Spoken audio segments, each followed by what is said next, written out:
Yeah. Okay, welcome to the Other Side of Paradise podcast. As your host, Red, as always. Um, Today is November 11th. It's 11/11. So, if you're listening to this live, make a wish. If not, you gotta wait. You got two chances a day. Anyway, I've got a little bit of a project. It's more of a speech, actually, but we've been hyping it up in class for quite a bit. We are designated, assigned to read a fictional prose or read out poetry in class. Now, I've never actually read a book out loud in front of a group of people. I've been told previously that, hey, you should, you seem like the type of person that would read a book. You know, be a speaker for an audiobook. And I'm like, you know what? That's a great compliment. Would I ever do it? Maybe. If the price is right. Probably not. But reading to me has always been enjoyable. So, as such, I took this opportunity to look through and read some past books that I've had. And one of the notable ones that I've read like 3 times now is A Little Brother by Cory Doctorow, a wonderful little book that came out in 2008. And as a simple introduction, in 2008, Marcus Yellow and his friends ditch class and go out into, what is it? I'm blanking out on the city. Yeah, San Francisco, my bad. Yeah, so he's on the streets of San Francisco doing an ARG called Harajuku Fun Madness with his friends, and all of a sudden, the earth quakes and the world as you know it is basically shattered. Little do they know, all they feel is the reverberations of the air, the sound, the quaking, as the Bay Bridge is blown up by terrorists. All they know afterwards is the sirens blare and telling everyone to evacuate to the EVAC.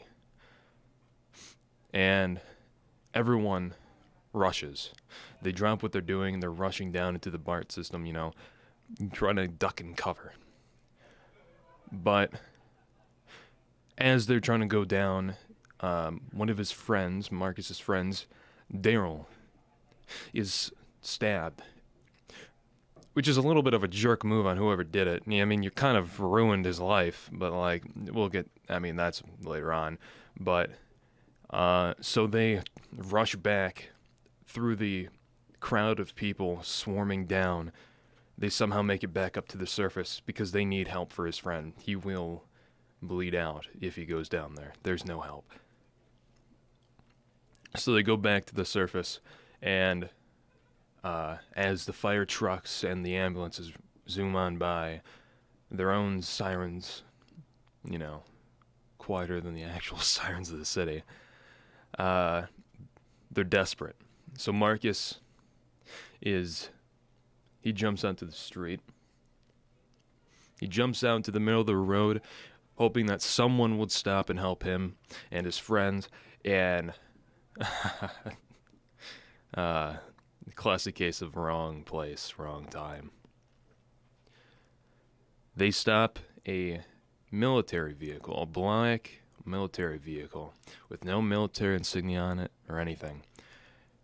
Armed men come out and handcuff them, put a bag over their head, and they're ushered off. Confused, scared. They don't know what's happening. And then hoods are taken off and they're in a truck. They can tell they're moving. Marcus looks around him and there's people just like him in the same vehicle. And this is where the passage starts. This is one of the options that I have to read in class. So you know what? I have the opportunity to do it now. So why not? Let's read it from my show. I looked around at our captors. I'd avoided looking at them until now, the same way you don't look into the dark of the closet where your mind has conjured up a boogeyman. You don't want to know if you're right. But I had to get a better look at these jerks who kidnapped us. If they were terrorists, I wanted to know. I didn't know what a terrorist looked like, though. No, TV shows had done their best to convince me that they were brown Arabs with big beards and knit caps and loose cotton dresses that hung down to their ankles. Not so our captors. They were. They could have been halftime show cheerleaders on the Super Bowl. They looked American in a way that I couldn't exactly define. Good jawlines, short and neat haircuts that weren't quite military. They came in white and brown, male and female, and smiled freely at one another as they sat down at the end of the truck, joking and drinking coffee out of go-cups. They weren't Arabs from Afghanistan. They looked like tourists from Nebraska. I looked at one, a young white woman with brown hair who barely looked older than me. Kind of cute in a scary office power suit way. If you stare at someone long enough, they'll eventually look back at you. She did, and her face slammed into that almost made me cry out. Wait, no. Skip the page. She did, and her face slammed into a totally different configuration. Dispassionate, even robotic. The smile vanished in an instant. Hey, I said. Look, I don't understand what's going on here, but I really need to take a leak, you know? She looked right through me as if she hadn't heard. I'm serious. If I don't get through the can soon, I'm going to have an ugly accident. It's going to get pretty smelly back here, you know? She turned to her colleagues, a little huddle of 3 of them, and they had held a low conversation I couldn't hear over the fans of the computers. She turned back to me. Hold it for another 10 minutes, and then you'll each get a piss call. I don't think I've got another 10 minutes in me, I said, letting a little more urgency than I really needed creep into my voice. Seriously, Lee, it's now or never. She shook her head and looked at me like I was some kind of pathetic loser. She and her friends conferred some more, then another one came forward. He was older, in his early 30s, and pretty big across the shoulders, like he worked out. He looked like he was Chinese or Korean. Even Van couldn't tell the difference sometimes. But with that bearing that said American in a way I couldn't put my finger on. He pulled his sports coat aside to let me see the hardware strapped there. I recognized a pistol, a taser, and a can of either mace or pepper spray before I let it fall again. No trouble, he said. None, I agreed. He touched something at his belt and the shackles behind me let go, my arms dropping suddenly behind me. It was like he was wearing Batman's utility belt. Wireless remotes for shackles. I guess it made sense, though. You wouldn't want to lean over your prisoners with all that deadly hardware at eye level. They might grab your gun with their teeth and pull the trigger with their tongues or something. My hands were lashed together behind me by the plastic strapping, and now that I wasn't supported by the shackles, I found my legs had been turned into lumps of cork while I was stuck in one position. Long story short, I basically fell on my face and kicked my legs freely as they went pins and needles, trying to get them under me so I can rock them up to my feet. The guy jerked me to my feet, and I clown walked to the very back of the truck, to a little boxed-in porta-potty John there. I tried to spot Daryl on the way back, but he could have been any of the 5 or 6 slumped people, or none of them. In you go, the guy said. I jerked my wrist. Take these off, please? My fingers felt like purple sausages from the long hours of bondage in the plastic cuffs. The guy didn't move. Look, I said. Try not to sound sarcastic or angry. It wasn't easy. Look, you either cut my wrist free, or you're going to have to aim for me. A toilet visit is not a hands-free experience. Someone in the truck snickered. The guy didn't like me. I could tell from the way his jaw muscles ground around. Man, these people were wired tight. He reached down into his belt and came up with a very nice set of multipliers. He flicked out a wicked-looking knife and sliced the plastic cuffs, and my hands were my own again. Thanks, I said.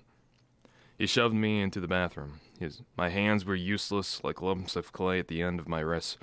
As I wiggled my fingers limply, they tingled. Then the tingling turned around to a burning feeling that almost made me cry out. I put the seat down, dropped my pants, and sat down. I didn't trust myself to stay on my own feet. As my bladder cut loose, so did my eyes. I wept, crying silently and rocking back and forth while the tears and snot ran down my face. It was all I could do to stop myself from sobbing. I covered my mouth and held the sounds in. I didn't want to give them the satisfaction. Finally, I was peed out and cried out, and the guy was pounding on the door. I cleaned my face as best as I could with wads of toilet paper, stuck it all down the john, and flushed. Then looked around for a sink, but only found a pump bottle of heavy-duty hand sanitizer covered in small print list of the bioagents it worked on. I rubbed some onto my hands and stepped out of the john. "What were you doing in there?" the guy said. "Using the facilities," I said. He turned me around and grabbed my hands, and I felt the new pair of plastic cuffs go around them. My wrist had swollen since the last pair had come off, and the new ones bit cruelly into my tender skin, but I refused to give him the satisfaction of crying out.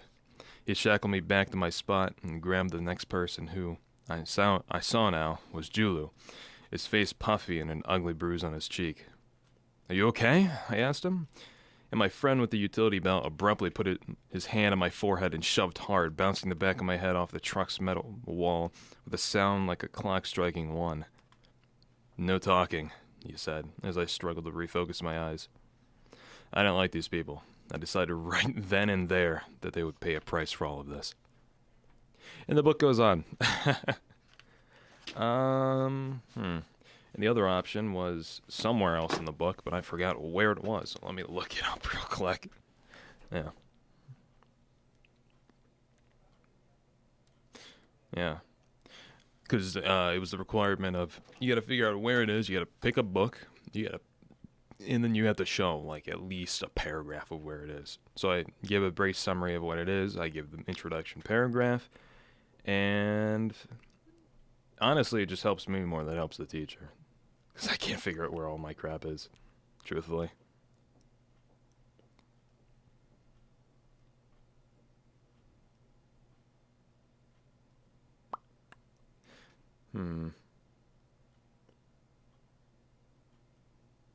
Is this an untitled document? Not that. Did I forget where I put it? Oh, that's gonna blow. Oh boy, let me pull up my book bag.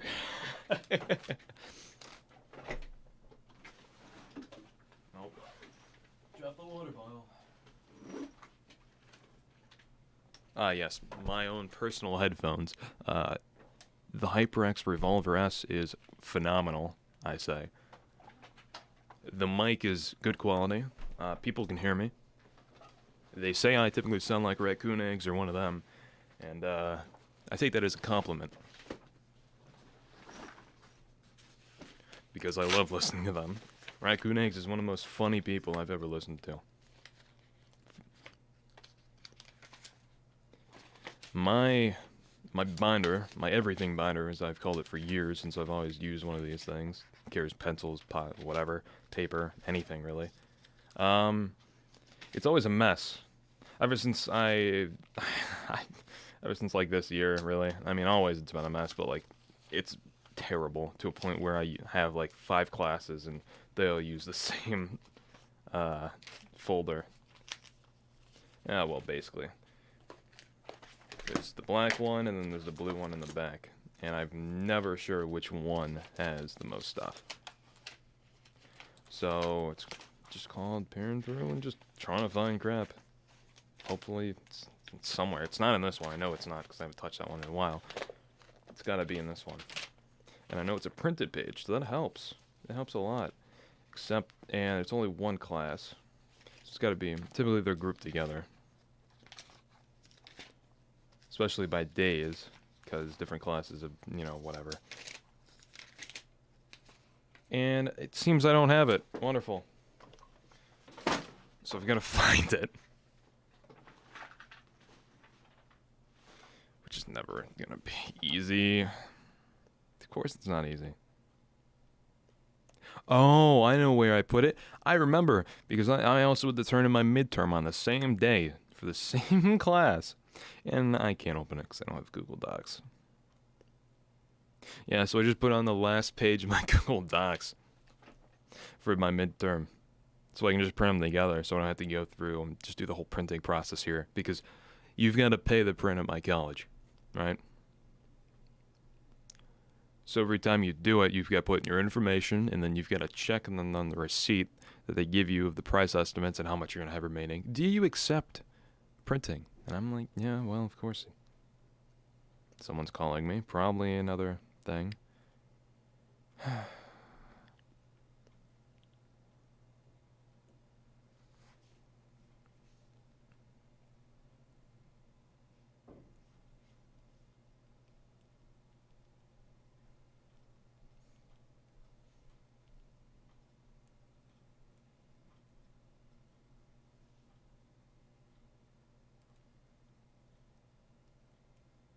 My friends asked me, are you doing anything for your birthday?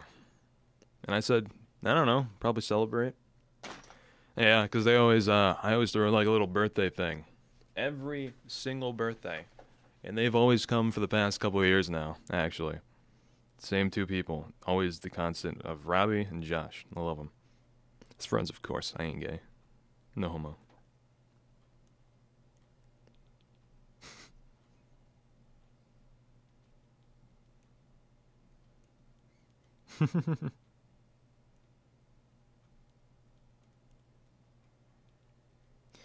It's almost done installing, so hopefully I'll be able to pull up this document eventually. And it's downloaded. Wonderful.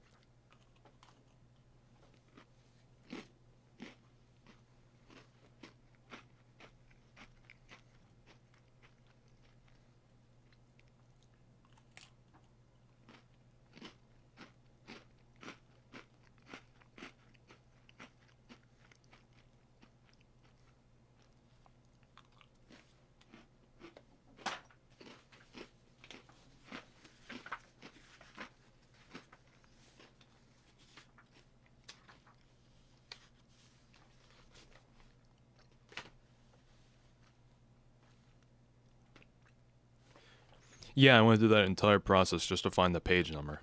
Yeah, that was pretty lame, I know. Yeah, trust me, it was boring for me too.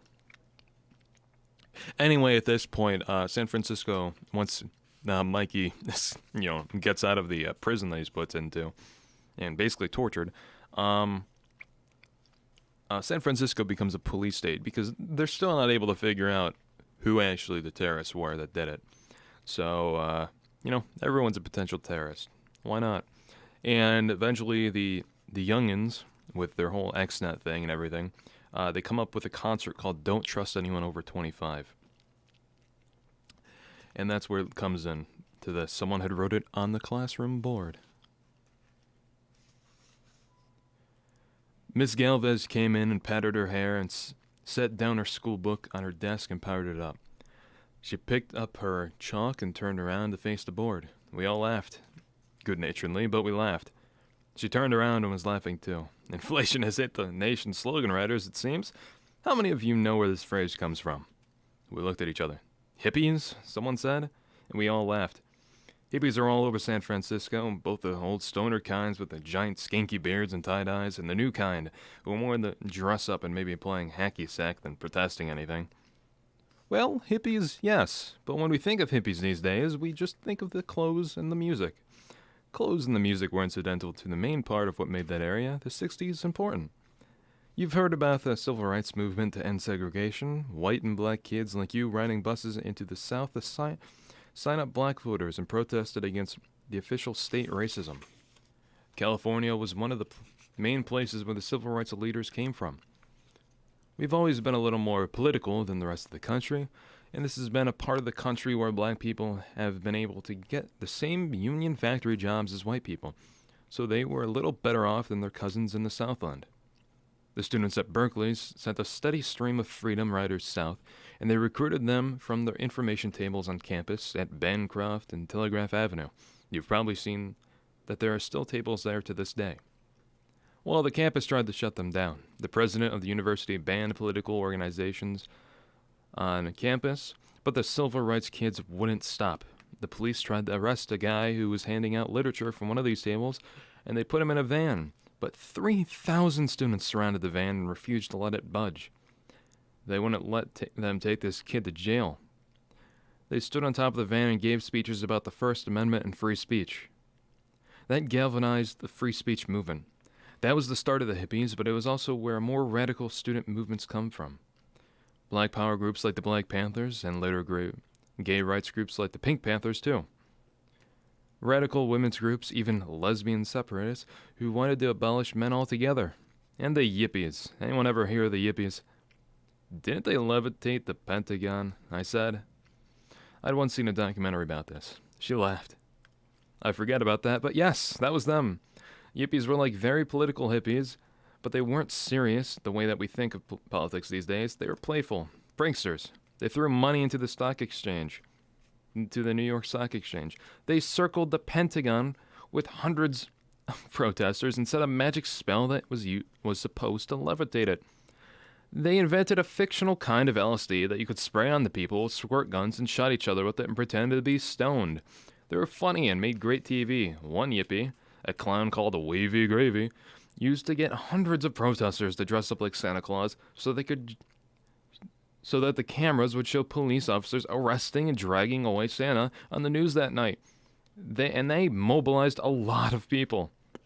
Their big moment was the Democratic National Convention in 1968, where they called for demonstrations to protest the Vietnam War. Thousands of protesters poured into Chicago, slept in the parks, and picketed every day. They had lots of bizarre stunts that year, like running a pig called Pegasus for the presidential nomination. The police and the demonstrators fought in the streets. They'd done that many times before, but the Chicago cops didn't have the smarts to leave the reporters alone. They beat up the reporters, and the reporters retaliated by finally showing what really went on at these demonstrations, so that the whole country watched their kids being really savagely beaten down by the Chicago police. They called it a police riot. The yippies loved to say, never trust anyone over 30.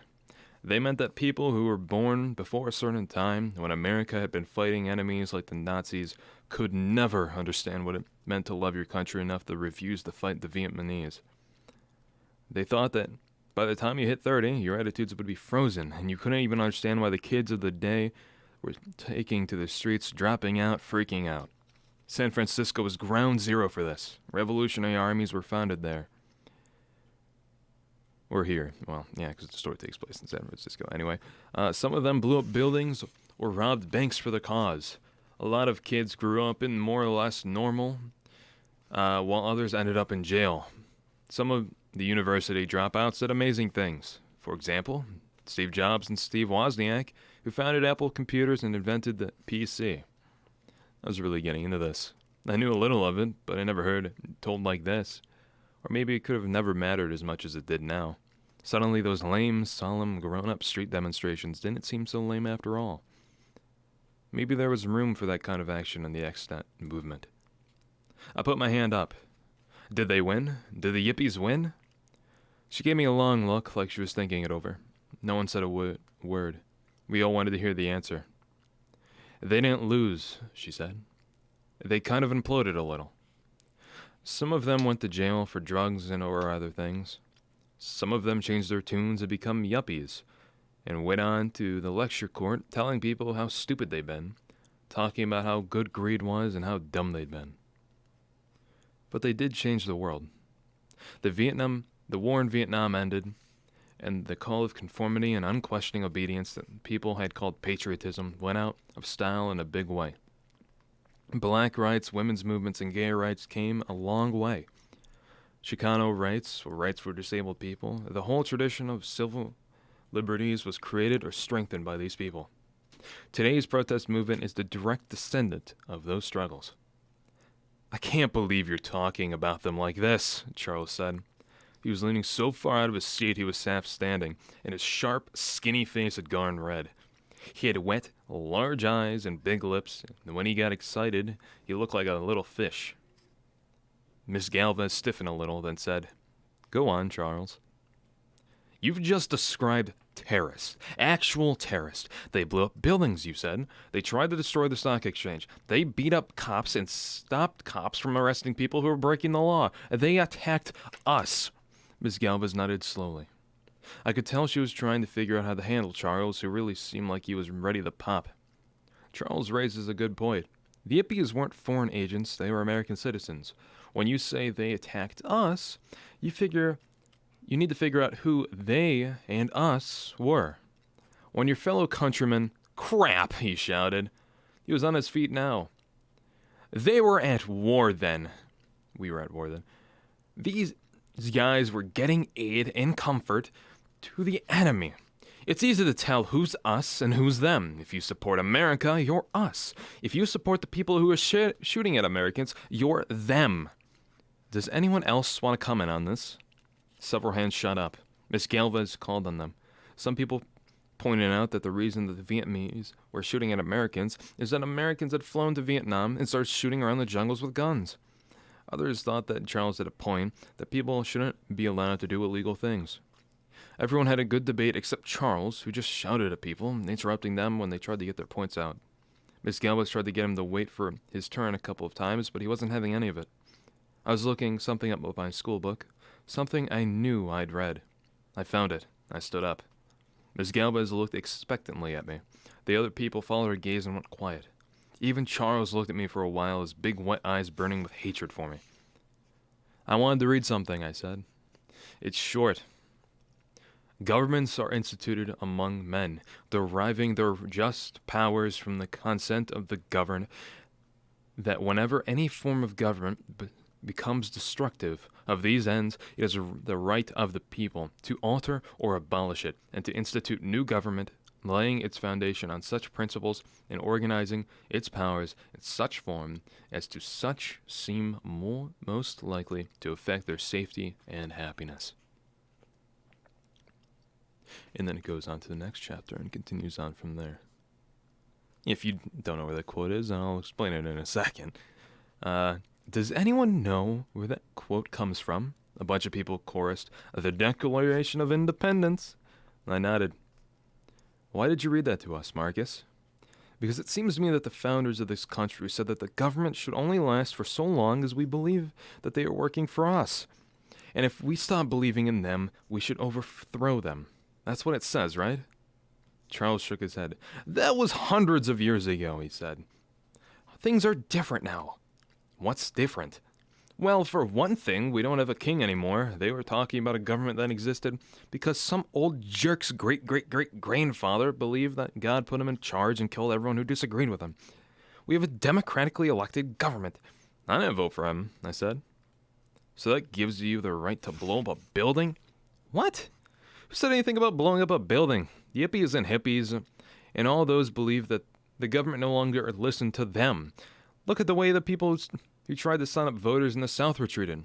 They're beaten up, arrested. Some of them were killed, Miss Galvez said. She held up her hands and waited for Charles and me to sit down. We're almost out of time for class today, but I wanted to commend you all on one of the most interesting classes I've ever taught. This has been an excellent discussion, and I've learned much from you all. I hope you've learned from each other, too. Thank you for all your contributions. I have an extra credit assignment for those of you who want a little challenge. I'd like you to write up a paper comparing the political response to the anti-war and civil rights movements in the Bay Area to the present-day civil rights responses to the war on terror. 3 pages minimum, but take as long as you'd like. I'm interested in seeing what you come out with. The bell rang a moment later, and everyone filed out of the class. I held back and waited for Miss Galvez to notice me. Yes, Marcus? That was amazing, I said. I never knew all that stuff about the 60s. The 70s, too. This place has always been an exciting place to live in politically charged times. I really like your reference to the Declaration. That was very clever. Thanks, I said. It just came to me. I never really appreciated what those words all meant before today. Well, those are the words every teacher loves to hear, Marcus. She said and shook my hand. I can't wait to read your paper. Can you play Sorry by Joel Corey? Well, I actually should probably change this to talk. Because typically, yeah, or like basically 24/7 new or music. But right now we're not doing that. So I'm going to change this to talk show and podcast because that's more of it is right now. Sorry. But hey, do you want to listen? I'm reading excerpts from Little Brother by Cory Doctorow. It's a wonderful book.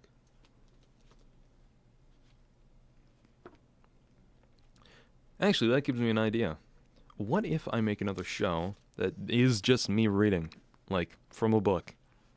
I'll take requests or whatever, but I can do my own little audio series of books. Might be a little interesting. Get into it and work on my little talk show capabilities with my voice changing up, down, whatever, change it all around. If I'm always told that I have a talent for speaking, then maybe I should work on it. Because talents must be developed. You don't, you might have the ability to draw, but if you don't improve on it, you're not going to move from stick figures. Trust me. But yeah, it's a wonderful little book. And I'm kind of excited to read it in class.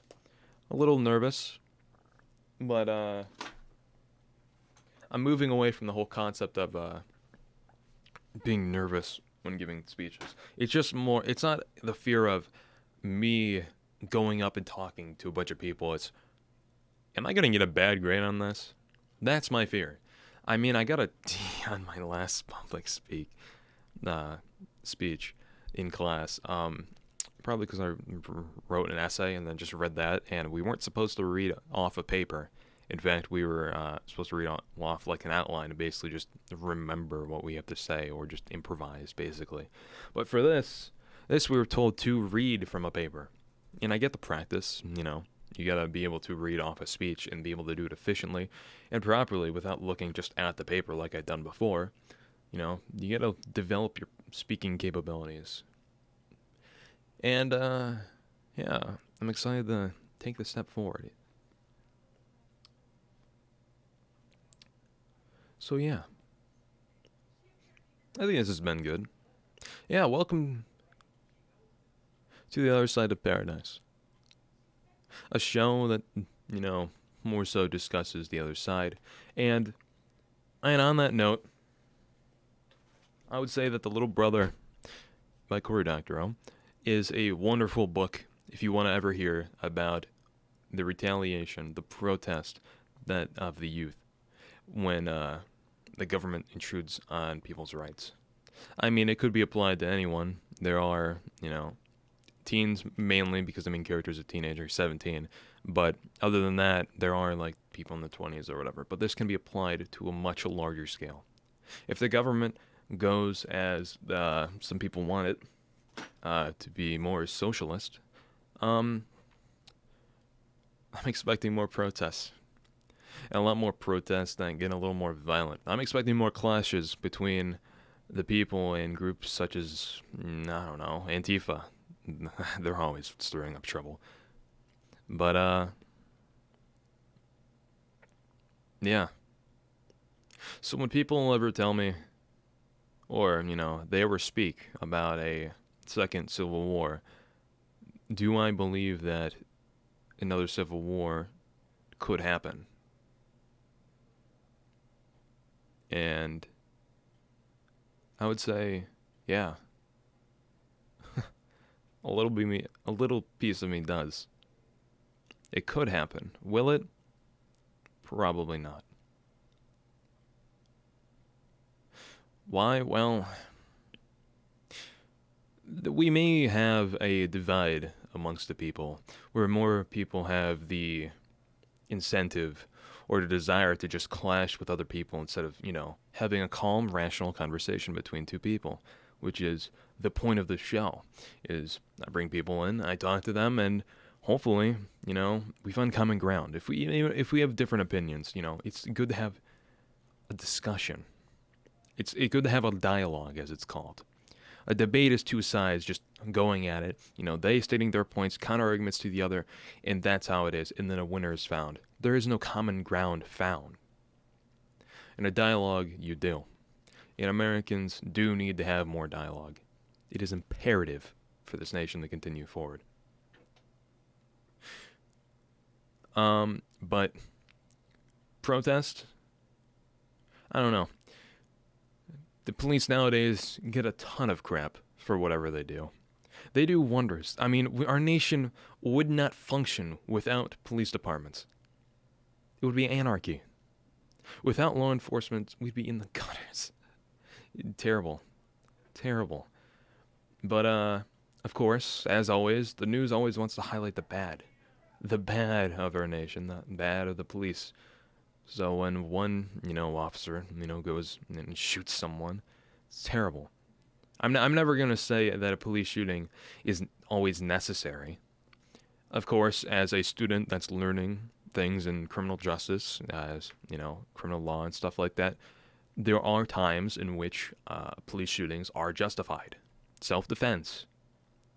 But in other times, it's a little ridiculous.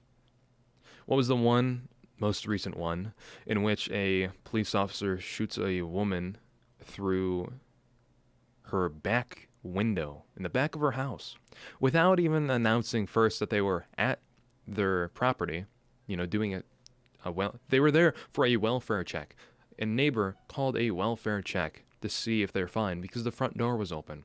They didn't go up to the front door and announce, "Police, welfare check. Is someone inside?" No, they just went around the house, just looking and peering in through the windows. It is only rational for a person to see people walking around their houses with flashlights and guns drawn to be a little concerned of, am I about to be robbed?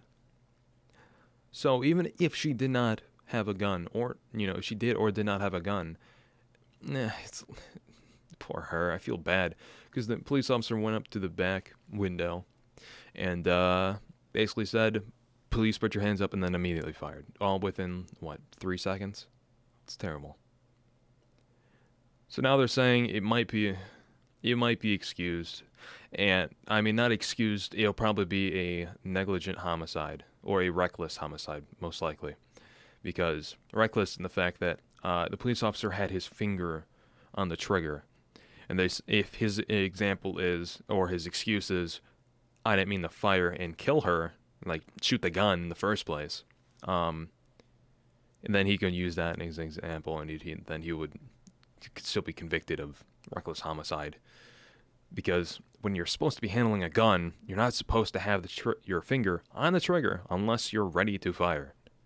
That's the rule that even I'm taught whenever I have fired a gun. My father always tells me, you never put your finger on the trigger until you're ready to fire. So that's how it is. And if he did, and in the heat of the moment, accidentally twitched his finger, well, cost a woman's life. Terrible. But we don't need in the media consistent negativity when it comes to things. Yeah, I get it. Mainstream media is a little bit suffering with, how the internet is. I mean, the show isn't on the internet. It's not even an actual radio station just yet, but you don't need to make news just the negative. Talk about the positive a little bit.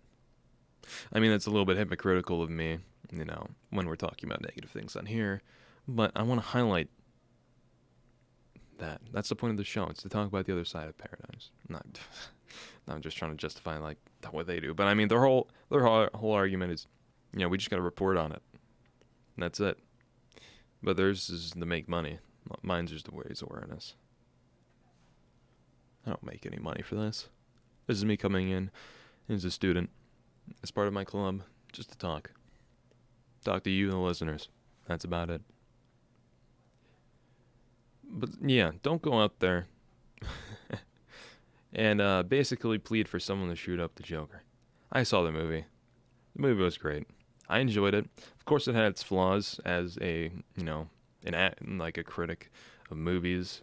The dialogue at times was a little weird. I mean, the dances were a little weird too, but overall, I think the message of the movie is clear. Mental health in the United States, as I've already talked about, it's a problem. It's stigmatized.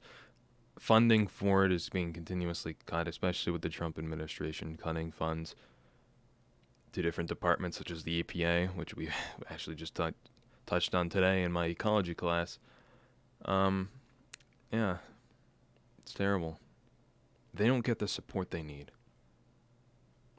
I hope someday that changes. Same thing on public opinion about things. People come together, be a little more rational, instead of emotional as we are. Maybe we can solve problems, and the world wouldn't be doomed, as it is hypothesized to be currently. But, yeah. This has been The Other Side of Paradise. Thank you for listening.